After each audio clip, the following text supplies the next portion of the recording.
Concept D is now going to focus on changes of matter. You might want to go back and glance at Concept A where we talked about properties of matter, because this is just going to extend your knowledge a little bit more. So by the end of this video and the lesson in class, you should be able to distinguish between chemical and physical changes. You should also be able to explain how the masses of reactants and products relate to each other in various chemical and physical changes. Alright, so let's first look at changes. Well, physical changes, the appearance changes, but not the actual chemical composition of the material that you're looking at. So when ice melts into liquid water, in both samples we have H2O present. So while the appearance of the water changed, the chemical composition stayed the same. No new substance forms, the same particles are just simply rearranged differently. So in a solid, the particles are in nice, neat, organized rows, and then as it melts, they become more disorganized, moving slightly apart from each other, but also basically in a more irregular state. So examples of physical changes, this could be changes in state, like I just talked about, which can go through boiling, freezing, melting. Changes of appearance, so if something dissolves, that's considered a physical change. Changing of shape, if I either hammer a piece of metal flat or I take a piece of metal and draw it into a wire. And then also change of size, whether I cut or rip something into pieces or if I grind something into tiny particles. All of these cause a change in how the material appears, but no change in the chemical composition. Now, chemical changes involve changes that happen at that particle level, where the composition of the material is entirely different after the change. So we have something new that's been formed. So a new substance is formed. This really can only be reversed by another chemical change, if possible. So this new substance, I start with water, and then through a decomposition process, I have oxygen and hydrogen formed. So I have new substances that were, yes, bonded together in the water, but here they are rearranged. New bonds have been broken, new bonds have been formed. So here is that example. We can take water and decompose it into hydrogen and oxygen gases, but I can also take that hydrogen and oxygen gases using energy and form water once again. So I can reverse it in that case. Some examples: burning, corrosion, rusting, combusting, decomposing, tarnishing. These are all keywords that indicate a chemical change.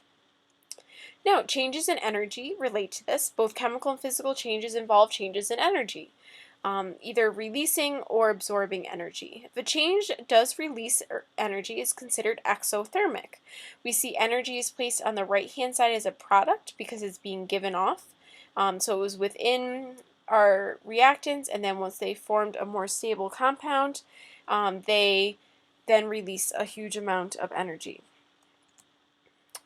Now, we also can absorb energy through various processes. This is a little bit less common than exothermic, but in this case, we can see that during this phase change from a solid to a liquid, it has to gain energy. So endothermic is on the left-hand side of the arrow. All right.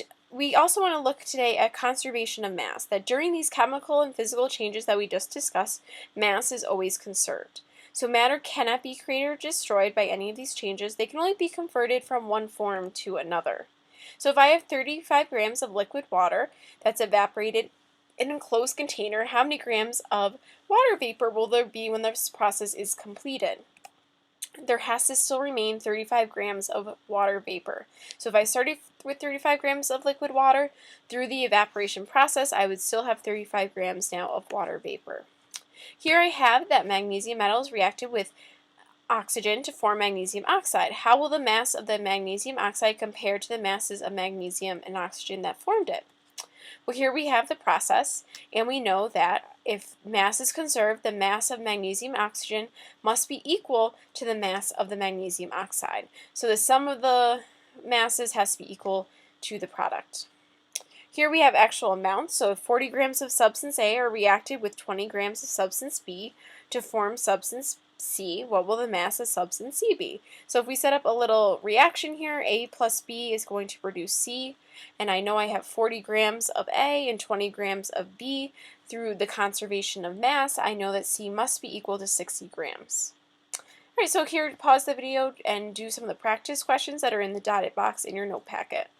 So which process results in a chemical change? So again, we're looking for which of these is going to cause the composition, the chemistry or chemicals to change and how they're rearranged. So look for those keywords which would indicate D, burning and magnesium ribbon. So burning being the keyword for a chemical change. The other three are all making an appearance change, but not changing the chemical composition.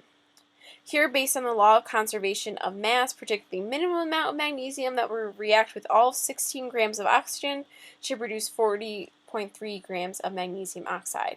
So setting this up, magnesium being our missing variable, plus oxygen giving and producing magnesium oxide, X or magnesium must be equal to 24.3 grams.